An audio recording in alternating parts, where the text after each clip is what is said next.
दीपक देता है रोशनी फैलाने की प्रेरणा, फलदायी वृक्ष देता है देने की प्रेरणा, मधुबन देता है महकते रहने की प्रेरणा, महान व्यक्ति देते हैं जीवन जीने की प्रेरणा। आओ प्रेरणा से दें हम सभी को प्रेरणा।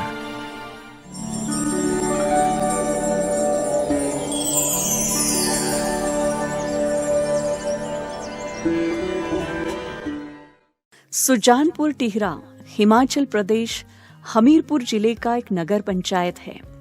यह धार्मिक एवं ऐतिहासिक नगर व्यास नदी के किनारे स्थित है।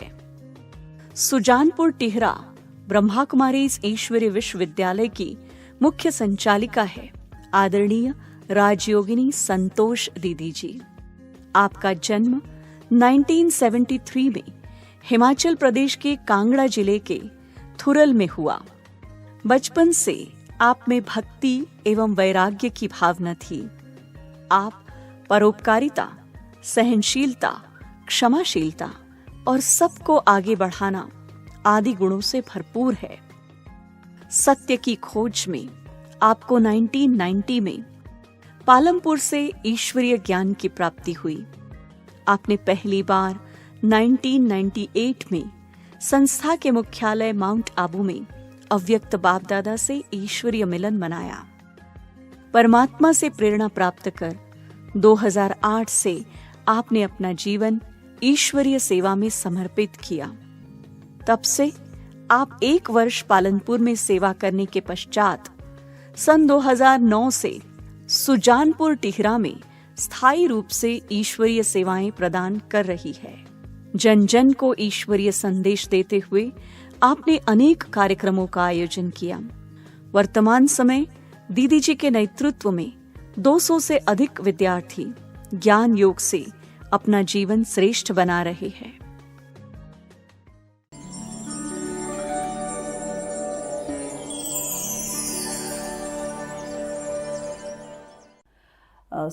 शुरुआत में ही संयुक्त परिवार में रहने का सौभाग्य मिला और बचपन से ही भक्ति का ध्यान था।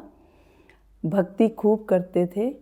जब हम 9th स्टैंडर्ड में थे तब हमको हमारे स्कूल में एक प्रोग्राम देखने का सौभाग्य मिला। उसमें ब्रह्मा कुमारीज का था और वहीं पर हमको ये ज्ञान प्राप्त हुआ। जब ज्ञान सुना, क्योंकि परमात्मा से मिलने की चाहत पहले से ही थी, एक छोटा सा वाक्य मैं सुनाना चाहूँगी। जब मैं 8th कक्षा में थी तो हमारी कंपार्टमेंट आई और उस दिन मैंने शुक्रवार का व्रत किया हुआ था। तो उसमें कंपार्टमेंट आने के कारण थोड़ी परिवार से कुछ बातें सुनने को मिली कि आप पढ़ाई ठीक नहीं करते हो। तो हमको थोड़ा गुस्सा आया कि हमने आज व्रत किया है और भगवान ने हमारी इतनी भी नहीं सुनी कि आज के दिन ही हमको इतनी बातें सुननी पड़ी। तो गुस्से में हमने एक बात कही देवी की तस्वीर से कि अगर आप भगवान कौन हो, सर्वोच्च शक्ति कौन है, वो हो तो हमको आपसे मिलना है, नहीं तो हम कुछ नहीं, आपको नहीं मानेंगे आज से। और अगर आप हमको मिल जाते हैं तो उसके बाद आप जो हमें कहेंगे हम वही करेंगे। इसके ठीक 2 महीने के बाद हमारे स्कूल में ब्रह्मा कुमारीज के लोग आए और हमको वहाँ पर उनका प्रवचन सुनने को मिला। जब वो हमें परमात्मा के बारे में बता रहे थे और शिव बाबा के जो 32 किरणों वाला चित्र है उसमें समझा रहे थे, तो अंदर से एक आवाज़ आई कि यही है, यही है, यही है, जिसे आप ढूंढ रही हो वो परम शक्ति परमात्मा यही है। हमें उस दिन बहुत अच्छा लगा और हमारे ही कस्बे में ईश्वरीय विश्वविद्यालय है ये भी पता चला। उसके 2-3 महीने के उपरांत हमको ब्रह्मा कुमारी आश्रम के नज़दीक ही जाने का सौभाग्य प्राप्त हुआ। वहाँ से हम ब्रह्मा कुमारी आश्रम पालमपुर में गए और दीदियों ने हमको अटेंड किया। थोड़ा सा परिचय के बाद हम चले आए। उसके उपरांत स्कूल से ही हम स्कूल बंद होने के बाद आश्रम जाते और 7 डेज़ का कोर्स करते थे। तो हमने वहाँ पर एक चीज़ अनुभव की कि जब हम जाते थे तो बेहद खुशी से जाते थे और हमें कोई थकावट नहीं होती थी। तो हमने वहाँ पर, मुझे एक दिन बाबा के कमरे में जाने का सौभाग्य मिला। बड़े दीदी ने कहा कि बहन आप जाइए, थोड़ी देर ये बाबा का छोटा रूम है, इसमें मेडिटेशन कीजिए। तो जब हम उस रूम में गए और ब्रह्मा बाबा की तस्वीर देखी तो अंदर से एकदम आया कि जैसे मैं इनको बहुत अच्छे से जानती हूँ और ये बाबा जी जो हैं अगर मेरे सर पर हाथ रख देंगे तो मुझे ज़िंदगी में कभी भी कोई मुसीबतें झेलनी नहीं पड़ेंगी। हमने बड़ी दीदी से कहा कि दीदी हमको इनसे मिलना है। तो दीदी कहते कि अभी आप दैहिक रूप में तो इनसे नहीं मिल सकते हो, क्योंकि इन्होंने तो शरीर का परित्याग करके अव्यक्त हो गए हैं, अव्यक्त रूप से सेवाएं कर रहे हैं। तो हमको बहुत अंदर से रोना आया कि जिनसे हमने सोचा कि उनसे मिलेंगे तो उनसे मिलना नहीं हो पाया। तो उस वक्त हम बैठ के रोने लगे बाबा के पास, पर एक क्षण के लिए अंदर से आवाज़ आई कि तुम रो क्यों रहे हो, मैं तुम्हारे साथ ही हूँ। उसके उपरांत हम चले आए और धीरे धीरे जैसे 7 डेज़ का कोर्स किया था, जीवन में धारणाएं आने लगी। हमारे परिवार में माता पिता और 4 भाई बहनों में मैं सबसे बड़ी थी। तो जब मैं आश्रम जाती थी तो मेरे साथ साथ मेरे छोटे भाई भी जाते थे। इस तरह धीरे धीरे मेरी माताजी भी ज्ञान में आई और तीनों भाई भी ज्ञान में आने लगे और सबको धारणाएं बहुत अच्छी लगी। उन धारणाओं को जब हम करने लगे तो हमारे पिताजी इसके बहुत विरोध में थे, क्योंकि वो आर्मी में थे और खान पान भी वैसा ही था।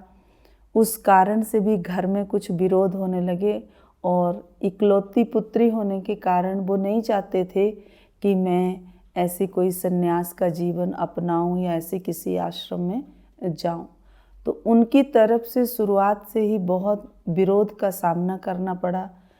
पर पिताजी की तरफ से जितने भी परिवार के सदस्य थे, हमारे चाचा, हमारी बुआ वगैरह, वो सभी हमसे बहुत एंटी हो गए और वो सारे एक साइड मिल गए। पर ऐसे समय में भी हमेशा ऐसे लगता था कि कोई है जो हमारे साथ है। हम राजपूत परिवार से संबंध रखते थे, वहाँ कन्याओं को इतना बोलने का अधिकार नहीं था और हम भी अपने पिताजी से कभी इतनी बात नहीं करते थे। पर जब हम ज्ञान में आने लगे तो धीरे धीरे पता नहीं कहाँ से शक्ति आने लगी और हम उनकी बातों के उत्तर देते थे।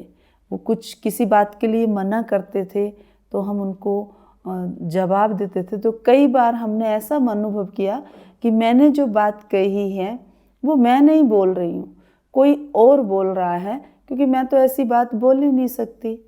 इस तरह धीरे धीरे जब हम प्रथम दिन ही ब्रह्मा बाबा से मिले थे तो हमने अपने मन की बात उनको ऐसे कही कि भगवान हमको अब ब्रह्मा कुमारी ही बनना है। जीवन में मैं बड़ी होकर बनूंगी तो एक ब्रह्मा कुमारी बनूंगी, पर एक बात है उसमें विरोध कि मेरे पिताजी कभी मुझे ब्रह्मा कुमारी बनने नहीं देंगे और हम उनसे बहुत डरते हैं, कुछ कह नहीं सकेंगे। आपने हमको बनाना है, आप चाहे जैसे बनाइए। तो देखते गए कि विघ्न आते गए और वो कैसे क्रॉस होते गए हमको पता नहीं चला। फिर भी पिताजी का बहुत विरोध रहा। 90 से ज्ञान में होने के बावजूद उनकी एक ये था कि तुम कभी भी, तुमको हम पैसे नहीं देंगे, तुम मधुबन नहीं जा सकती। तो जब भी पालमपुर से हमारी बड़ी दीदियाँ, दूसरे ग्रुप्स मधुबन के लिए जाते थे तो हम पीछे से बहुत रोते थे कि बाबा आप हमें कब बुलाओगे, हमारे पास तो कुछ भी नहीं है, पिताजी अनुमति नहीं देंगे।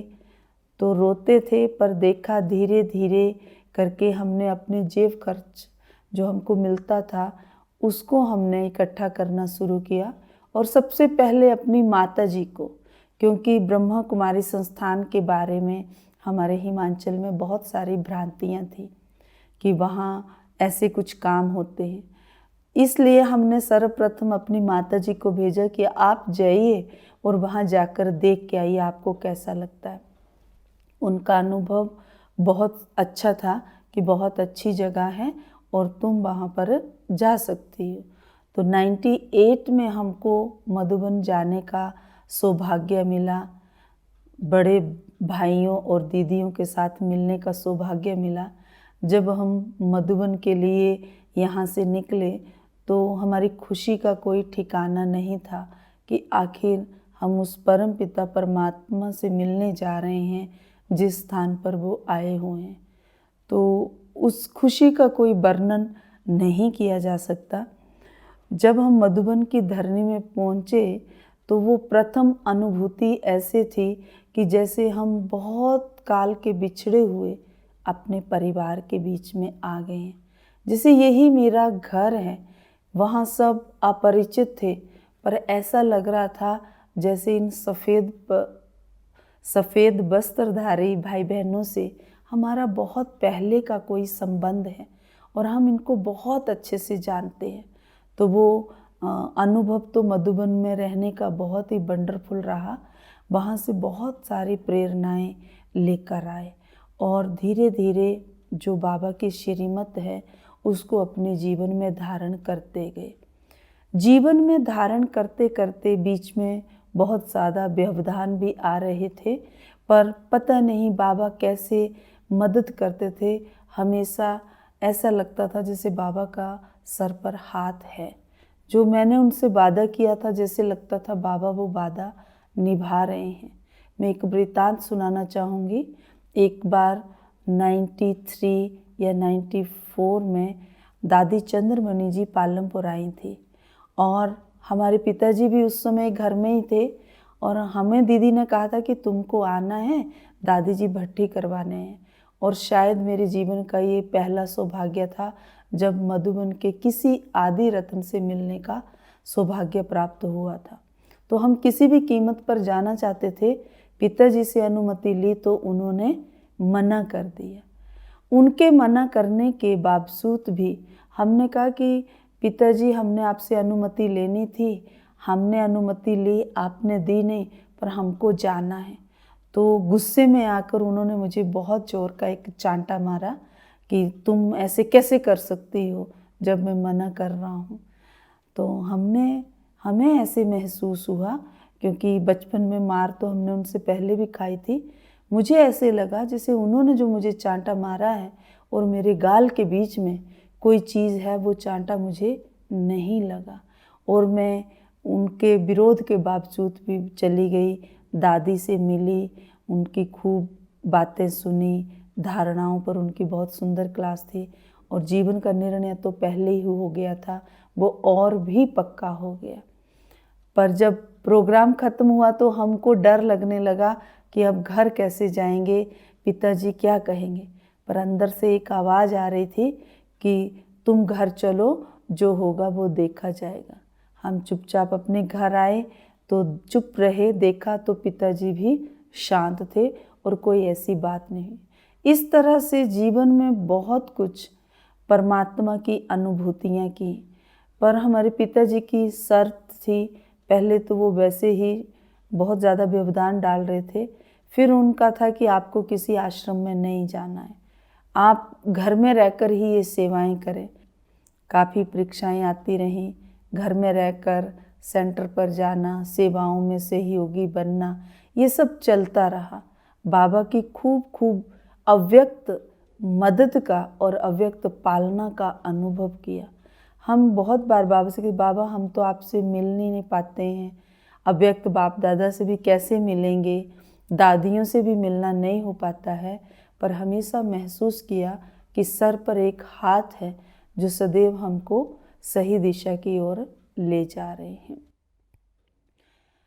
ऐसे ही बरस गुजरते रहे और कितने वर्ष ऐसे ही बीत गए।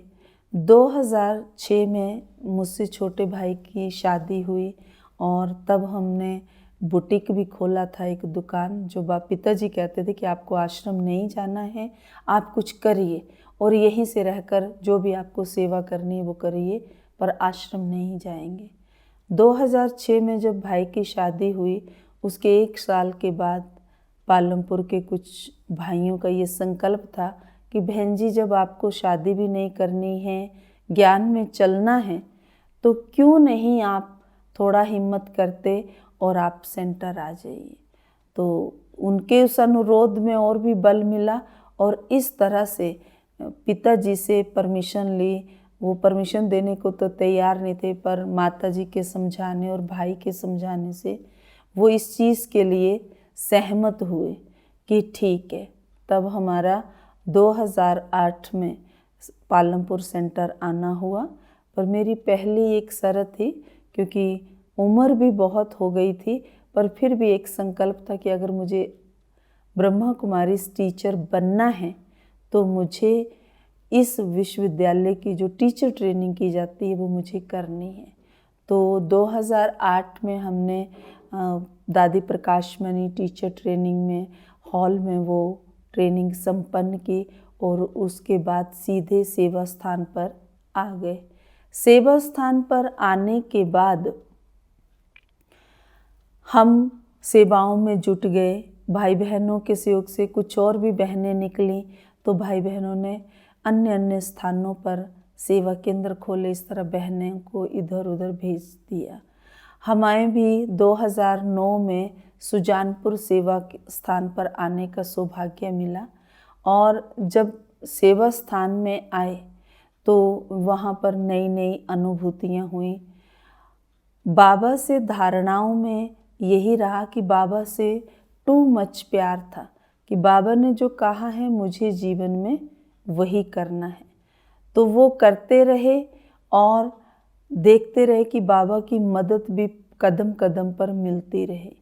2010 में यहाँ किसी ने ज़मीन को दान किया, सेवा स्थान बना और कैसे धीरे धीरे बाबा अपने सेवा स्थान को बढ़ाते रहे, सेवाओं में हमें तल्लीन करते रहे, हमें भी पता नहीं चला। इस तरह से जब मधुबन गए और फिर दोबारा मधुबन जाना हुआ 2001 में, तब दादियों से मिले। और जब मैं 2001 में गई थी तो दादी प्रकाशमणि जी की क्लासें और दूसरे भाई बहनों की क्लासें करने का सौभाग्य मिला। मुझे आज भी याद आता है कि जब मैं पहली बार मधुबन 2008 में गई थी, वहाँ पर दादी प्रकाशमणि जी ने कुमारियों की क्लास ली थी और उस क्लास में दादी जी ने कुमारियों से आह्वान किया कि आपको विश्व परिवर्तन की सेवा में लगना है। उनके वो महावाक्य दिल में ऐसे बैठ गए कि चाहे कुछ भी हो जाए, मुझे ये ईश्वरीय सेवाएं करनी है। भ्राता जगदीश जी की भी क्लास सुनने का मिला कि कैसे कुमारियां शिव शक्ति बन सकती हैं, उनको परमात्मा ने कितना बड़ा सौभाग्य दिया है। उन वरिष्ठ भाई बहनों की उन क्लासेस को सुनकर मनोबल और भी बढ़ा, पर परिवार में व्यवधान था, पिताजी आने नहीं देना चाहते थे, तो घर में रहते हुए भी सेवा स्थान पर जाकर सेवाओं में खूब सहयोगी बनते थे। इस तरह से सेवाएं करते करते अंततः 2008 में बाबा ने हमारे दिल की पुकार सुनी और हमको हर विघ्न से निर्विघ्न किया और सेवा स्थान पर पहुंचाया। तो बाबा का जितना थैंक्स करूं उतना कम है। सेवा स्थान पर आकर समर्पित रूप से सेवाएं करने में और घर से सेवाएं करने में हमने रात दिन का अनुभव किया कि कितना अंतर है। उन सेवाओं को करते करते जीवन में एक बात थी कि मेरा तो एक शिव बाबा, दूसरा ना कोई। मैं शुरुआत में जिस दिन से ज्ञान सुना था उसी दिन से बाबा के प्रति समर्पण, संपूर्ण रूप से समर्पित रूप से कार्य कर रही थी कि बस मुझे तो भगवान चाहिए था, भगवान में अब जो बाबा कहेंगे वही। तो बाबा ने भी खूब खूब मदद की और आज इस स्थान पर पहुंचाकर इस पोजीशन तक बाबा ने लाया है। तो आज जीवन में जो भी उपलब्धियां मिली हैं उनके पीछे अव्यक्त बाप दादा का हाथ है, साथ है। और ये सारी योग्यताएं, ये सारी उपलब्धियां मैं बाप दादा को ही समर्पित करती हूँ और विशेष अपने पुरुषार्थ के लिए खुद पर खूब अटेंशन रखती हूँ। कोशिश रहती है कि कभी भी अमृत वेला मिस ना हो और उसे बनाए रखने में तो साथ में जो सहयोगी भाई बहनें हैं उनको भी इस बात के लिए बेहद प्रेरित करती हूँ कि चाहे कुछ भी हो जाए, योग का जो समय है वो व्यर्थ ना जाए। जहाँ तक आपको जितना हो सके वो आप योग करते रहें। बाबा को जितना याद करेंगे धारणाएं ऑटोमेटिकली आती जाएंगी। तो सारे ईश्वरीय परिवार के प्रति भी और सर्व ब्राह्मण भूषणों या ब्राह्मण परिवार के प्रति भी मेरी सदैव यही शुभ भावनाएं, शुभकामनाएं रहती हैं कि अगर किसी कार्य में मैं उनके सहयोग या काम आ सकूं तो मैं उस काम को करूं। बाप दादा ने जितनी क्षमता दी है उनकी सहयोगी बनूं, किन्हीं स्वभाव संस्कारों को उनको सुधारने में मैं उनकी मददगार बनूं। तो इस तरह से अब का जो वर्तमान पुरुषार्थ है वो स्वयं की सेवा के प्रति ज़्यादा समर्पित है कि अब तक भी जो सूक्ष्म से सूक्ष्म विकृतियां हैं या कुछ स्वभाव संस्कार हैं, बाबा की याद में रहकर और मुरली की जो अभी भी लेटेस्ट बाबा के कुछ खास पॉइंट्स आते हैं तो लगता है कि जैसे बाबा वर्तमान पुरुषार्थ की तरफ इशारा कर रहे हैं। मनसा सेवा का विशेष ध्यान रहता है कि मनसा सेवा के द्वारा हम अधिक से अधिक सेवाएं कर सकते हैं। यहाँ मनसा सेवा में कोई बाउंड्रीज नहीं है, कोई हद नहीं है। व्यवहारिक रूप में जब हम सेवाएं करते हैं तो हद बेहद की बातें आती हैं कई तरह के, पर मनसा सेवा बहुत रमणीक भी है और बहुत बेहद की भी है क्योंकि इसमें आपको कोई रोकने वाला नहीं है। आप जहाँ तक चाहें, जिन व्यक्तियों की चाहें, उनकी सेवा मनसा सेवा द्वारा कर सकते हैं। तो अपने ऊपर भी खूब अटेंशन रहता है कि धारणाओं में कहीं कोई लैप्सिस ना हो, भले और चीज़ें छूट जाएं। तो बाबा की ये मिला कि किसी भी स्थान में किसी भी तरह की सेवाओं में एडजस्ट होने की कला बाबा ने दी है और सेवा के लिए हमेशा मन प्रफुल्लित रहता है कि जिस भी तरह की सेवा मिले वो हम बाबा के लिए करें। और दूसरे भाई बहनों के लिए भी ये प्रेरणा बनाते रहते हैं कि अगर ये जीवन है तो ईश्वरीय सेवाओं में ही ये लगे। हमारा श्वास, संकल्प, समय, हर चीज़ ईश्वरीय सेवा के प्रति ही हो। और ईश्वरीय परिवार के प्रति यही है, बाबा से भी ये दुआ रहती है कि बाबा ने जिस कार्य के लिए भेजा है उस कार्य को बाबा के सहयोग से हम पूरा करें।